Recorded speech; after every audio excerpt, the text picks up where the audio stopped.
Hi, everyone. Thank you so much for joining us this session. I'm sorry for the waiting for a few minutes. We had a little bit of the difficulty, technical difficulty here, but it's over. And hopefully we will have a very smooth session today. Thanks again. So welcome to the 9th session of the Disaster and Emergency Management Lecture Series organized by the Disaster and Emergency Management Program at the Royal Roads University. Wow, it's already 9th session that we organize. We have been so far. Yeah, that's amazing. That feels good. In this session, we will explore patterns of the distributive environmental justice in Canada through the lenses of the multi-hazard and environmental risk. We will learn about how climate-related and environmental risks, such as floods, wildfires, and earthquake, disproportionately impact marginalized communities, including Indigenous communities, low-income households, and racialized population. But before going any further in our session and the presentation, I would like to begin the session, like always, in a very good way. I would like to begin with the land acknowledgement. Right now, I'm sitting in my office on the campus of the Royal Roads University, and Royal Roads acknowledge that the campus is located on the territorial lands of the Lukwigan-speaking people, the Swangi and Esquimalt nations. This land is part of the fabric of the life of the Indigenous communities, and it is with gratitude that we now learn and work here. That being said, I would like to invite any of you to take a moment and reflect on the land you are residing, working, playing, and acknowledging that the colonialism is not an historical context. Actually, this is a current ongoing process, and all of us, we need to build our mindfulness of our present participations. Today, I have a pleasure of hosting a colleague of mine, a very close friend of mine, Dr. Liton Chakraborty, who is an adjunct faculty member, visiting scholar at the York University. And he is also has another hat, and his another hat is a policy leader with the Government of Canada. His research advances equity-centered approaches to disaster risk reduction, environmental justice, intersectional vulnerability, resilience, and inclusive climate adaptation. Using some techniques, mostly such as the geographical information systems, or GIS for short, spatial econometrics, and gender-based analysis, his award-winning work supports inclusive policy development. He holds a PhD in geography and 2 master's degrees, one in economics and the other one in businesses. Thank you so much, Liton, for accepting the invitation. I'm very pleased to listen to your presentation today. And like always, I would like to, to mention that the way that we organize our sessions is very, that inviting all of the participants to be engaged in this session. So that being said, I would like to remind you that you are invited to type into the chat box if ever that you have a question during the presentation, or maybe keeping your question toward the end of the presentation and asking the question by unmuting your microphone at the end of the presentation. And we will make sure that keep enough time, at least 10-15 minutes for a Q&A at the end of the presentation. So I guess I have to stop here. Without further ado, I will invite my, the guest, Dr. Liton Chakraborty, to share your screen. And yeah, this is your time. Please start your presentation. Thank you, Mahmoud. Let me just share the screen for a second.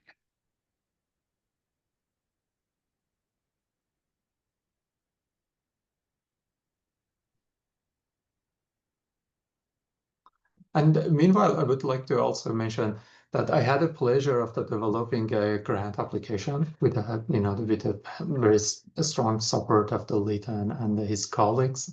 And right now we are developing a new research project working based on the understanding disproportionate risk of the wildfire among Indigenous community, more specifically in Saskatoon. Hopefully, we will get a grant and launch the project soon. Thank you, Mahmoud, for the introduction. Can you see my screen, everyone? Yes, yes, we do. So welcome, everyone, once again. Thank you for joining today's talk. I'm Liton Chakraborty. Before beginning this talk, I would like to recognize that the land where I'm currently living is the traditional territory of the Haudenosaunee, Anishinaabe, and Neutral people. And it is the part of the Halmidan Tract, a territory promised to the Haudenosaunee. Now, I will be walking you through a topic that's both urgent and deeply personal to me and many communities across Canada: climate risks and environmental justice. We'll explore how climate hazards like floods, wildfires, and earthquakes don't affect everyone equally, and why that matters for policy, planning, and resilience. So I would like to actually especially thank to Dr. Mahmoud for creating this opportunity for all of us to connect and engage in today's discussion on an emerging issue in disaster and emergency management within the Canadian context.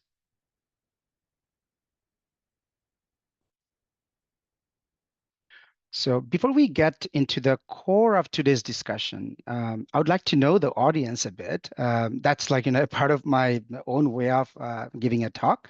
I would like to hear from you. Like a quick Slido polls will help me and all attendees understand your own perspectives and experiences. And these questions are not just a warm-up or ice-breaking questions. They're central to the conversation that we are going to have today. So please take a moment to respond. And I promise that it's not going to take more than 5 to 6 minutes. I have only 5 questions, and I can show you live the results, like how do we actually feel together. And it's anonymous, and it's not going to show like who you are and what you responded. So if you can quickly scan and go to the slido.com, or using your cell phone, you can actually scan the code, and then we actually go to each question. So if you are ready, you can give me a thumbs up. Then you can say, well, you are ready. Then we can move forward.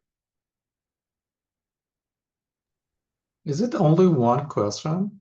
No, there are 5 questions, one after another. So I have to start presenting. So here is the first question. So the first question is, I'm not sure how many people responded or how many people joined. So I'll wait for a couple seconds to let other people to join and everybody join.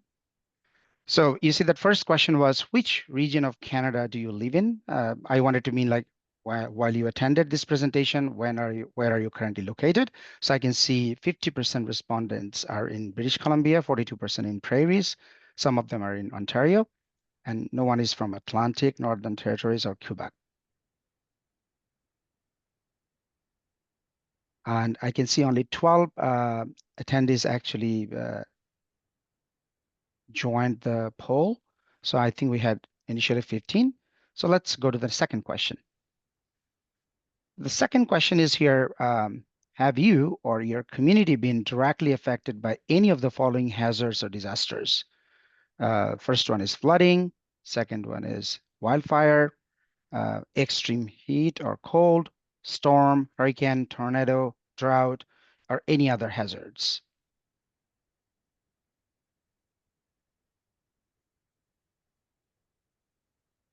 So you can wait for a couple of minutes, and you can see that the number of representation has been increasing.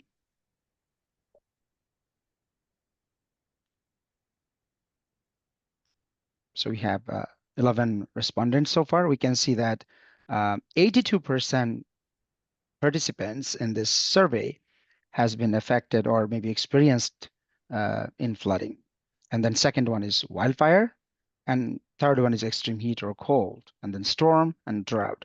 So which means we have a sort of experience in terms of, exposed to the hazards. Now, the next question obviously comes, what do you think from your own perspective, um, who is most vulnerable to those climate risks in Canada? You don't have to be an expert to answer this. It could be from your own experience, or it could be based on what you observe or read the newspaper, or learn from any of the perspectives? You can see that the bars are changing.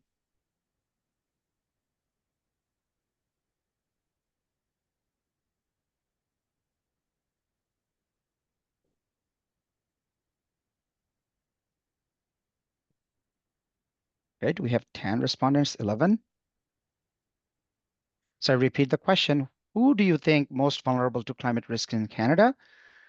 We have most of the votes goes to three major categories of the population. One is people with disabilities or chronic illness, low-income households, socially or geographically isolated individuals or households.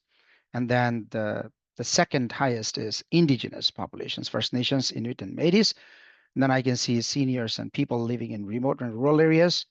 Some of the votes are not for others. Anyway, so all right, I think it's a very good reflection of what we think and what data tells the story. Now let's move to the next question.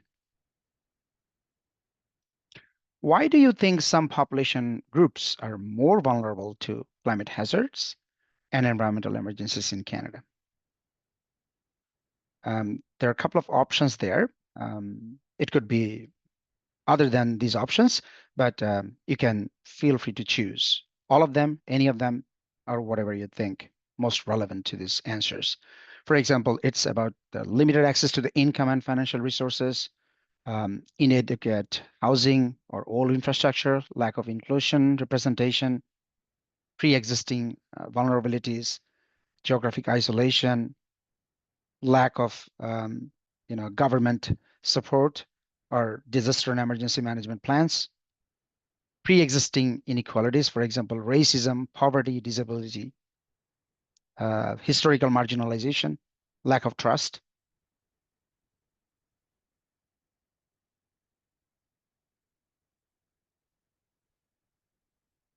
You can see the numbers are changing quickly.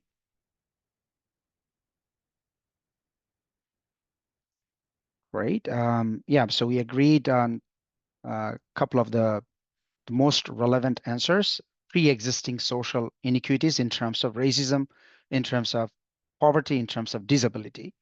The three second most, the reasons we found here, inadequate housing and old infrastructures in Canada, geographic isolation and remoteness, and the third one is insufficient government preparedness or response capacity. Then a couple of others like limited income and then lack of inclusion or representation. Great answer. And now the last question. To what extent do you agree with a statement? It's a generic statement. You don't have to agree, but what do you think? What do you feel? All communities in Canada receive equal response, protection, recovery, and social support during disasters and emergencies.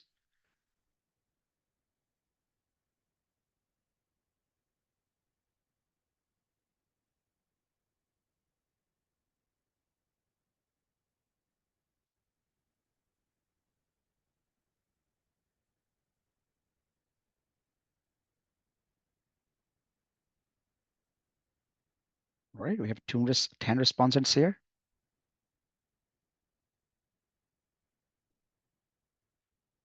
Okay, so we strongly disagree. Majority of us strongly disagree, like 73%, 67% now, that not everybody in Canada actually receive equal protection or equal response plans or equal emergency management plans. So we have some sort of disparities in this regard. And this presentation is all about inequity in terms of climate risk. So my questions are done. And so I'm very happy to see the answers that were reflected into these questions. So basically, this presentation will cover what we actually responded, mostly in terms of Canada or in the context of Canada.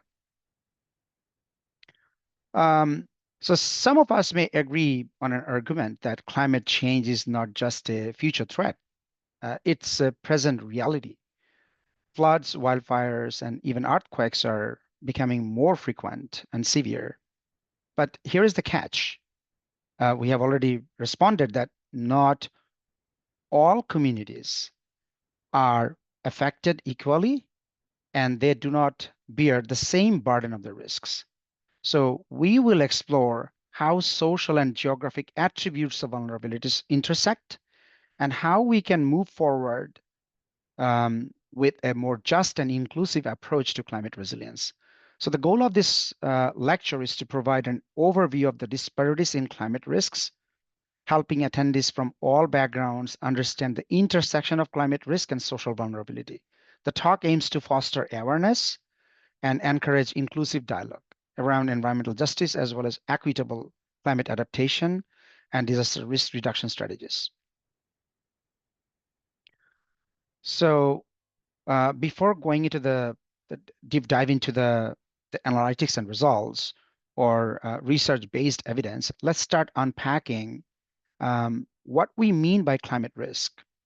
It is not just about weather. It's about how environmental hazards interact with human systems. And when those systems are unequal, the risks become unjust. So to simplify our discussion regarding the terminological differences between hazards and risks, I will consistently use the term climate risk or environmental risk throughout the presentation, but in reality, in theory, and in the literature, risk is understood as a product of hazard, exposure, and vulnerability. But for the purpose of this presentation, I'll be consistently using climate risk or environmental risk, just to remove the barriers of understanding in terms of language and literature. Now, what do we see in the context of Canada? What are climate risks? Recent research evidence that Canada's climate hazards are diverse, and floods may affect even 80% of the cities in Canada, disrupting lives and infrastructure. Wildfires are intensifying and threatening health and ecosystem. Earthquakes, though less frequent, can be catastrophic.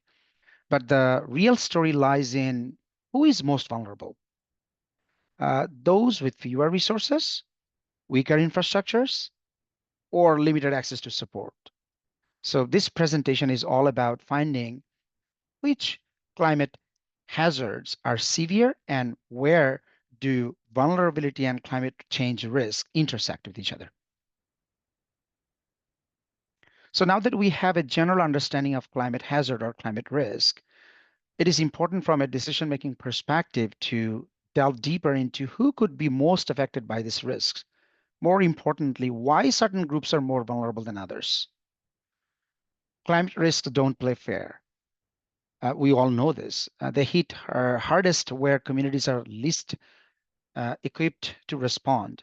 This is where environmental justice comes in, recognizing and addressing these unequal burdens. So in the context of Canada, multiple empirical and quantitative research on hazards and disaster related to environmental inequities evidence that marginalized communities, including Indigenous peoples, low-income families, socio-geographically isolated populations, and racialized groups are disproportionately affected by climate change risks. And these populations often reside in areas more exposed to environmental risks due to several reasons, including one of them is historical displacement, particularly in Indigenous communities, economic constraints, systemic inequalities. For example, Indigenous communities may live in remote regions prone to floods or wildfires, while low-income households are more likely to inhabit urban heat islands or neighborhoods near hazardous sites. So their vulnerability isn't accidental. It is shaped by decades of policy planning and systemic exclusion or inability to understand the severity of this intersection or acknowledge the fact that there are particular groups of populations, those who are occupying hazardous zone. So let's look at how geography and social factors combine to create those hotspots of risk. So marginalized groups are often more vulnerable because multiple social and structural factors compound their risks. Many live in areas more exposed to flooding, heat, and coastal erosion, often because safer locations are unaffordable or unavailable. They also have less access to strong housing infrastructure, healthcare, and emergency services, which makes recovery much harder after extreme events. Economic inequality and systemic discrimination even deepen these challenges. Now look at the lower income subgroups of population. It means that they have fewer options for adaptation, while exclusion from decision making limits their ability to influence climate policies that affect them directly. Now look at the indigenous and rural communities. Climate change threatens not just livelihoods, but also cultural practices, identity linked to the land. People with disabilities or chronic illness face extra challenges during disaster, like mobility, communication barriers, disruptions to medical care. And those who are located in remote and socially isolated communities, they often lack communication systems, infrastructure, networks needed to receive timely help or information. So in short, vulnerability isn't just about exposure to hazards. That's a nuance of understanding of from engineering perspective, but from social science or justice and equity perspective, it is about unequal capacity to adapt and recover. So recognizing these systemic differences is essential for fair and effective climate policy development. These aren't just statistics that I'm talking about. They are lived realities and they deemed targeted and inclusive solutions. Now, in the next couple of slides, we'll explore the community-specific sociogeographic risk factors that I have already summarized a bit. And also we'll look at underlying drivers that shape vulnerability to climate risk. Let's zoom in. Like vulnerability looks different in different communities. Understanding these nuances is key to crafting effective solutions and equitable responses. So first, communities that we found from the research that indigenous communities are disproportionately located in a lot of wildfire zones in Canada and some parts of floodplain zones in Canada. They face unique challenges in the context of climate risk. Many of them are located in remote areas and that are they're particularly susceptible to floods and wildfires. These environmental changes threaten their traditional ways of life, food security, cultural practices. Infrastructure in these regions are often inadequate. Their education or graduation rates are very low. Their economic hurdles are deep. Emergency response strategies are most often delayed because of the location that widen their risk. And but we know that indigenous knowledges are very powerful and they can provide more powerful insights. So respecting and integrating this knowledge is not just respectful, it is essential in the policy and planning process. Now, next look at the community-specific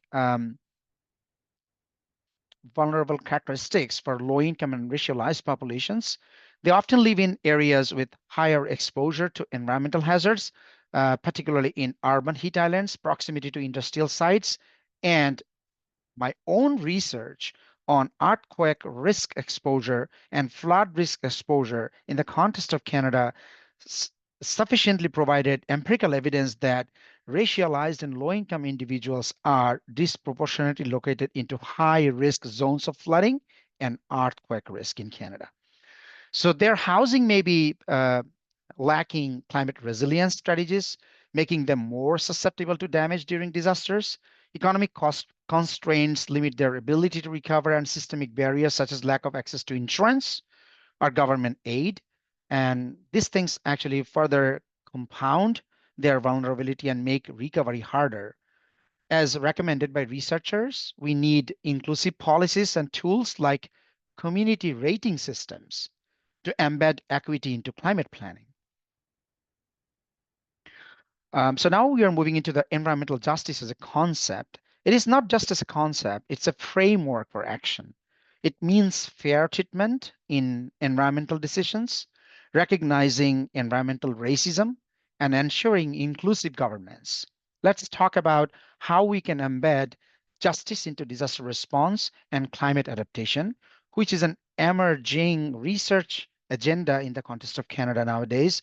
when it comes to equitable or justice-based solutions for disaster and emergency management that actually respect Canada's lot of national and international strategies to disaster risk reduction.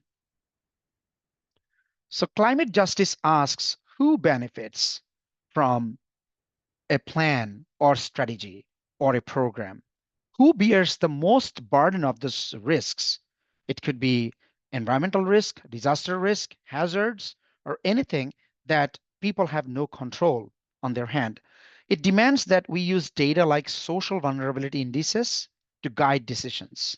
And it calls for collaboration across governments, Indigenous leaders, and communities to build equitable strategies. Now, in theory, we can define environmental justice as a fair treatment for all people in environmental laws, policies, and practices. But environmental racism occurs when marginalized groups bear a disproportionate share of environmental burdens. In Canada, these issues are increasingly recognized in national strategies and policy frameworks, but realization of them in practice is very rare. In my most recent collaborative research work, we assessed the environmental justice implication of flood risks and seismic risk, as I mentioned earlier, in Canada. It highlights the need for inclusive planning and equitable risk governance. We can address these disparities through a commitment to justice-centered disaster response and the integration of social vulnerability measures into climate risk assessment. I'm proud to share with you that for the first time in Canada, the government of Canada, particularly Public Safety Canada, NRCan, and other federal departments have been able to develop a national scale social vulnerability and resilience tool for mapping vulnerability and resilience across Canada. And I was directly involved into this project as a technical consultant while I was working for the government of Canada. And they have been able to use the data that is available in Canada to map vulnerability and resilience. But these are also, there are a lot of other things that we may need to consider in addition to the mapping of vulnerability and resilience. For example, how to integrate environmental justice framework into the risk assessment and risk management process, in addition to develop the indices. Now, what can be done in the context of integrating environmental justice framework and social vulnerability analysis in risk management strategies? Solution exists. It is proven, particularly in the US context and other G7 country context and OECD countries context. We have observed there are a lot of inclusive planning and resilient infrastructures they're building, and they're integrating with Indigenous leadership, equitable emergency access, collaborative data sharing, and community rating systems they have been developing. So these aren't just policy ideas, they are pathways to justice. So effective climate adaptation requires those inclusive and community-based solutions. Now let's look at what could be the final thoughts in this regard. We can see that these climate risks are rising, and so is our understanding of how to respond. And marginalized communities face disproportionate impact. This is not just a statement, it is fact, and it's data-driven research result in the context of Canada. And it's based on also national scale research. So with inclusive policies and research-driven strategies, we can change our understanding of environmental justice and implement the framework into the disaster management process. So environmental justice isn't just a side issue, it's central to building a resilient Canada. So addressing the disparities in climate risk requires comprehensive policies that we have been trying to emphasize into this presentation. We can acknowledge historical inequalities and prioritize community resilience. Everyone deserves equal protection and a voice in climate action. So by integrating environmental justice framework into climate planning and supporting inclusive adaptation strategies, Canada can build a more equitable and resilient society. I have included a list of references. These references reflect years of collaborative research I have conducted with multiple researchers in Canada, and they are testament of the growing body of the work on climate risk and justice in Canada. They are purely data-driven, and I encourage you to explore them further. And if you need to access those, any of the literature, I'll be happy to help you to access them. So thank you for being part of this conversation. If you would like to connect, collaborate, or learn more, feel free to reach out. Let's keep pushing for a more just and resilient future together. I'll stop here. Thank you. Thank you for listening.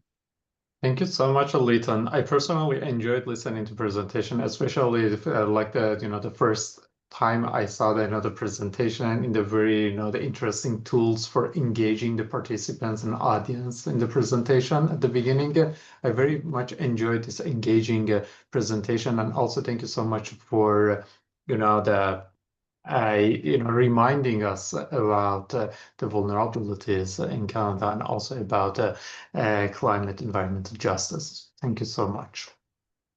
Perfect. So far I see two comments and maybe questions, but mostly related. So if you feel comfortable, maybe you can stop sharing your screen, then we will see everybody on the screen. And yeah, so far I see two comments, sort of the question comments at the beginning of the presentation written in the chat. But again, I invite everybody to feel free to asking your question either by typing your question in the chat box or raising your hand and unmuting yourself and asking your question. So I read the comment, which is sounds very interesting and fair.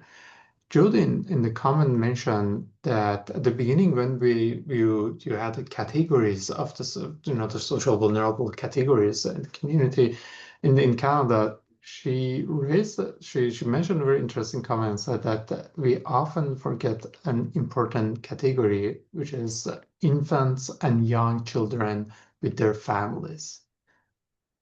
What do you think about that? And why do we intend to forget that this important category? I think it's a very excellent question. And what happens actually, I have two answers for this question. One is we do not have sufficient emergency response strategies or plans built toward, the children or maybe dependents. And there is a very extreme literature exists in the context of disaster and emergency management that addresses the issues of children. When you look at the racism, environmental injustices, or inequities, we don't find any empirical evidence that particularly discusses that those group of population.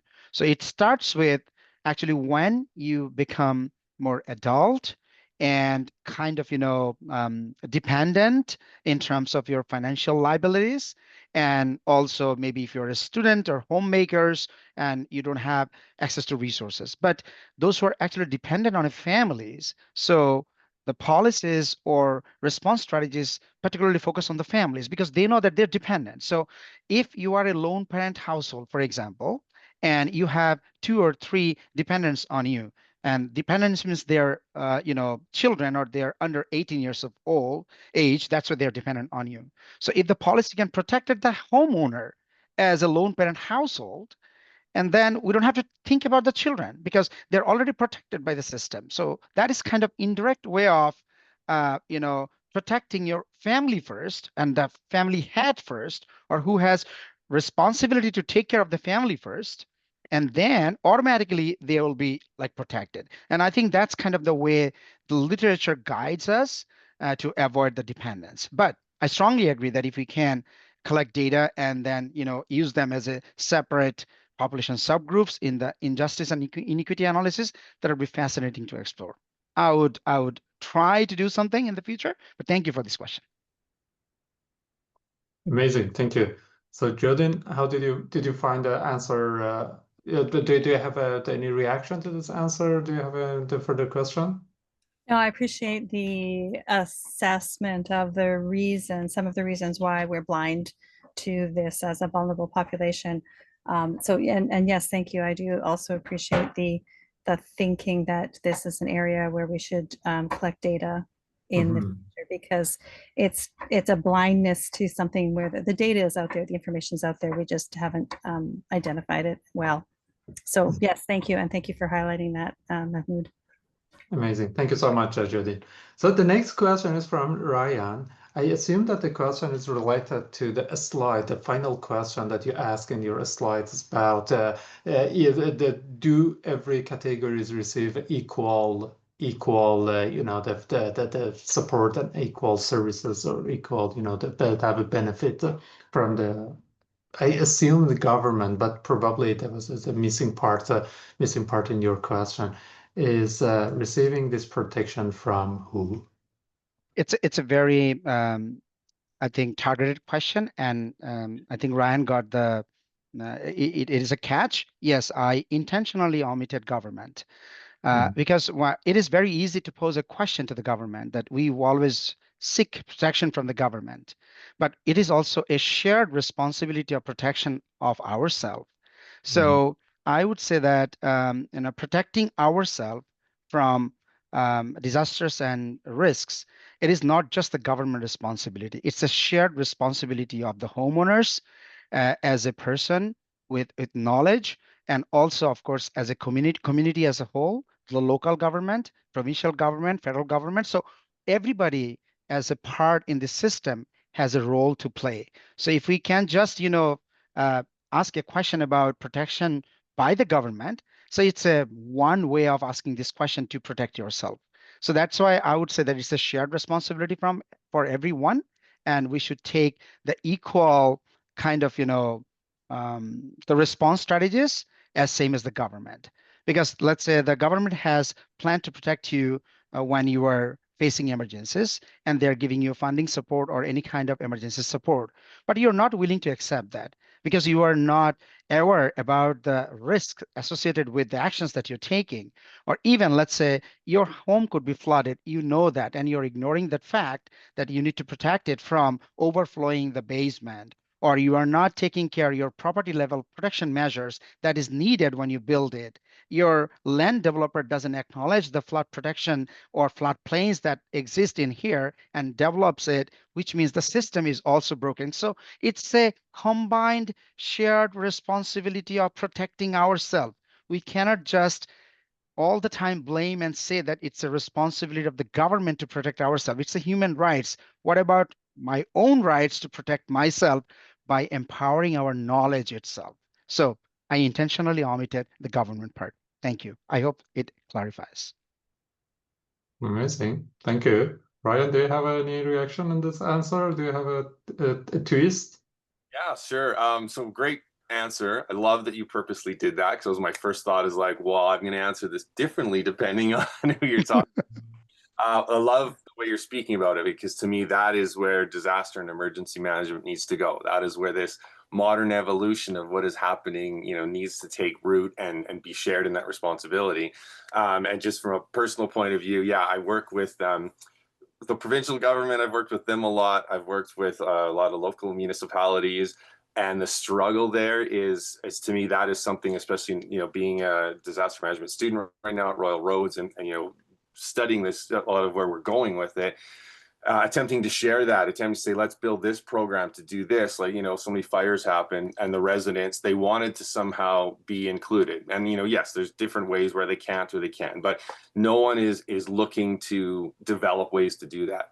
The government, the provincial government is, yes, they have a ton to do. They have to sort of blanket everything for everyone. So it's a bit challenging, but they've got their hands so full trying to help and deal with municipalities. They're not doing anything. The local municipalities just are not interested. They just want to take control of themselves, do what they need to do. And there's all these resources, all these residents out there who have information, who would take more responsibility if the responsibility was shared.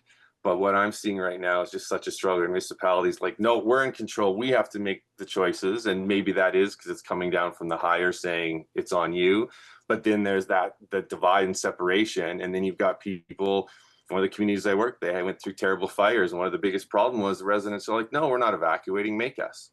What you're not protecting, you're not telling, you're not sharing in any of this. So anyway, I loved your answer.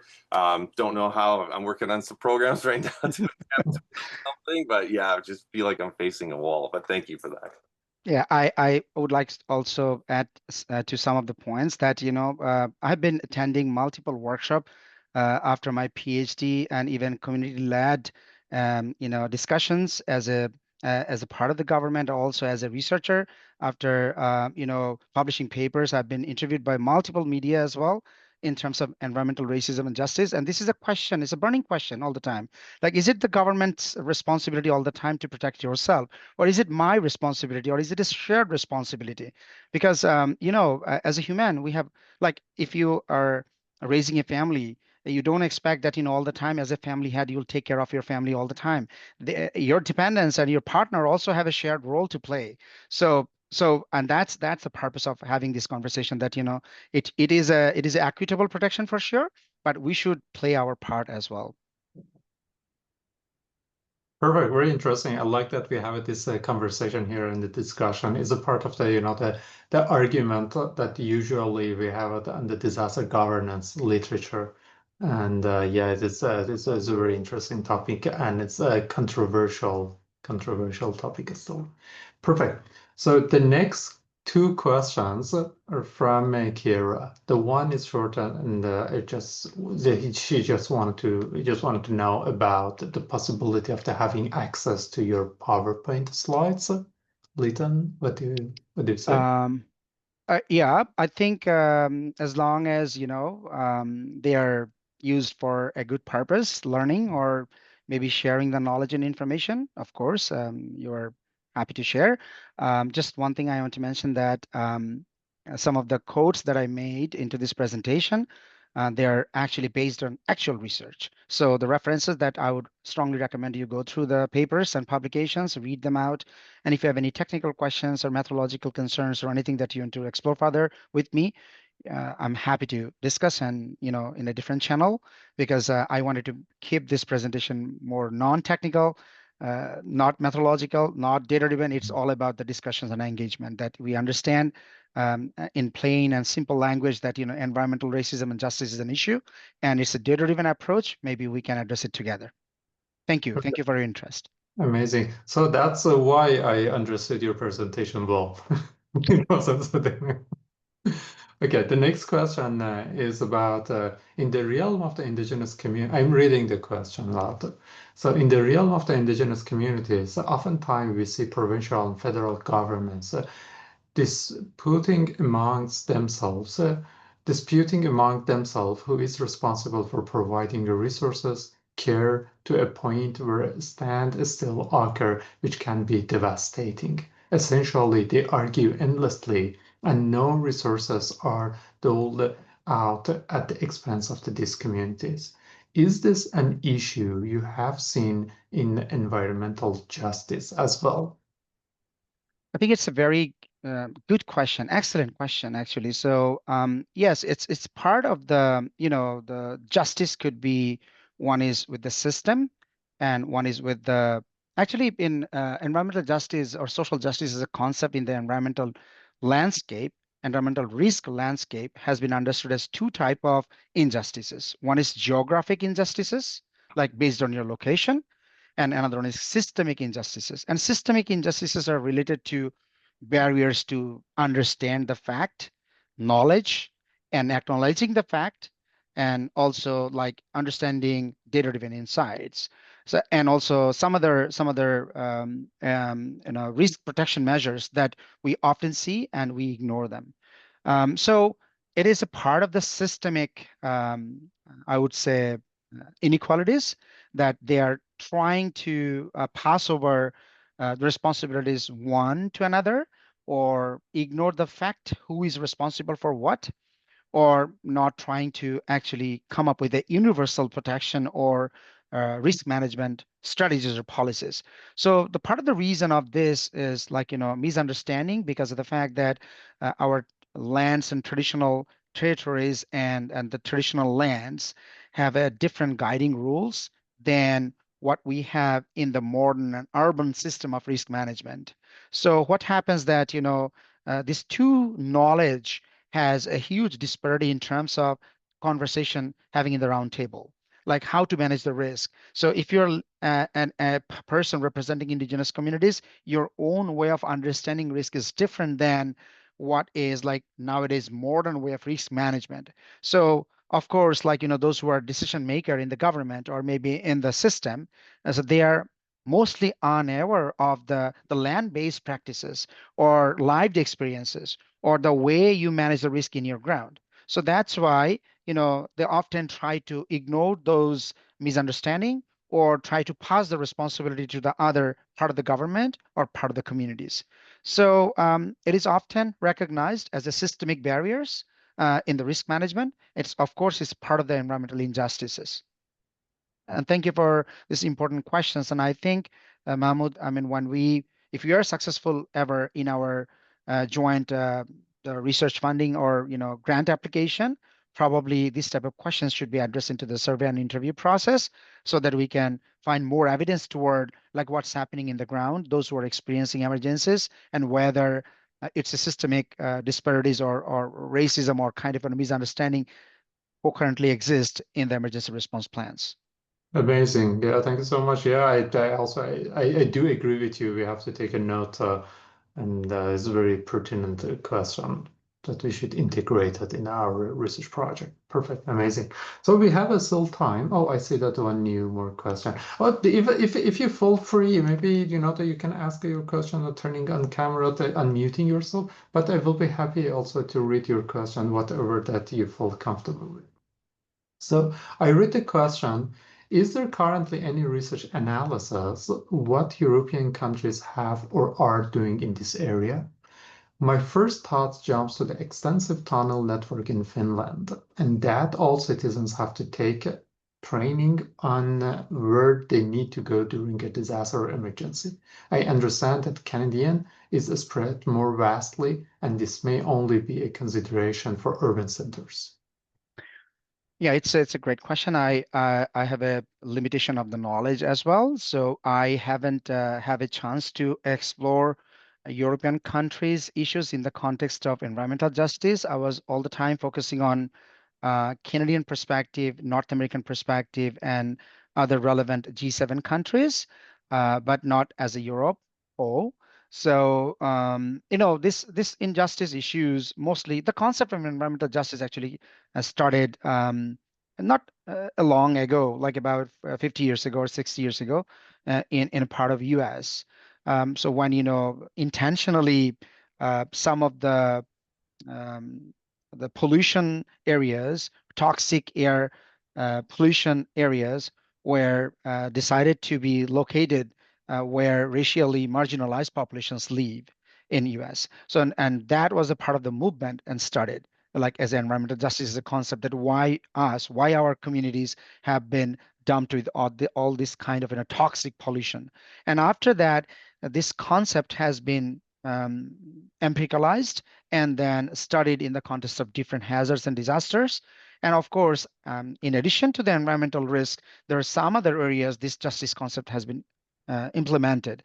And even in any program, basically, for example, in the government programs, we call a technique called GBA plus, gender-based analysis plus. It is a part of the way of addressing systemic inequalities or racism, or understanding different communities in a deeper way. So I believe that there should be something else present, but I know I lived in Europe, like Sweden for 4 or 5 years, and I know that they have been implementing this kind of issues in terms of GBA plus, gender-based analysis plus, and they have a different ministry, and they particularly look at GBA plus issues in anything. Even let's say somebody is paving your driveway or your walkway, and then look at whether GBA plus exists into this planning process, whether particularly you are hiring a group of population for this job so that they can actually repeatedly expose to the toxic pollution. So they implement this GBA plus lens of understanding our environmental justice issues in every aspect of decision making in Europe, particularly in, I would say, northern or Nordic countries. But I'm not aware of any other countries that have been doing much thing, like except Germany and Nordic countries, Nordic European countries. Amazing. Thank you so much, Liton. Excellent question and the perfect answer. I really enjoyed. Thank you so much. So maybe we still have a time for only one more question. Please feel free to ask your question, raising your hand, unmuting yourself. So we still have 5 more minutes, or maybe Liton, if you believe that there is any detail or any, that particular, a little bit of the nuance in your argument that you wanted to wrap up your presentation and answer to your question. With that, feel free. The time we have time. Thank you. Yeah. So I will look into the chat box if there's any question, but I, as a citizen of Canada, or maybe as an individual, as a researcher, I also have all the time this question in my own mind, like how to address it and implement this systemic racism or inequalities in the decision-making process. When, as a researcher, it is very easy to come up with a methodology to analyze data, come up with some results, and publish the results and raise the questions to the government or the system. But in reality, how to implement it or how to address these issues in a better way. So I would really appreciate if there's any suggestions that you might have, or perhaps you have some guidelines, or maybe you want to share your own experiences in a way that it can be a roundtable discussions in the government, or maybe with academic experts or multi-stakeholders in disaster and emergency management. As I try to engage in this kind of conversation, I'll be happy to share this information with the decision makers. So please feel free to write me or send me or share information with me that if there's any way that we can actually address it in a better way, the inequities in terms of climate risks. Amazing. Perfect. Thank you so much, Liton. I personally enjoyed this session, this dynamic, engaging, the presentation and also the exchange of the question and answers. Perfect. Oh, I just noticed that we have one more. Yeah, it's a comment, I guess. Yeah, we have a comment in the chat box again from the Kira. She mentioned, just a follow-up, in your research, it may be helpful to review Jordan's principle. This is a policy used in the healthcare to address the kind of the systemic government dispute discussed previously. I'm not sure what does she refer to in terms of the Jordan's principle, but yeah, this is a comment from her. But thank you. Know better. Yeah. Yeah. But I think it's a helpful suggestion. I'll look into it, like what does it mean and how to implement it in the environmental risk issues. But thank you so much for this information. Perfect. Thank you so much, all of you. Again, thanks for the participation. Please follow us. We will have another very interesting session next month, and I will invite you to follow us. And also, like always, this presentation, as it's recorded, it is going to be available in our webpage. Thank you again, and have a good afternoon to all of you. Bye. Thank you so much.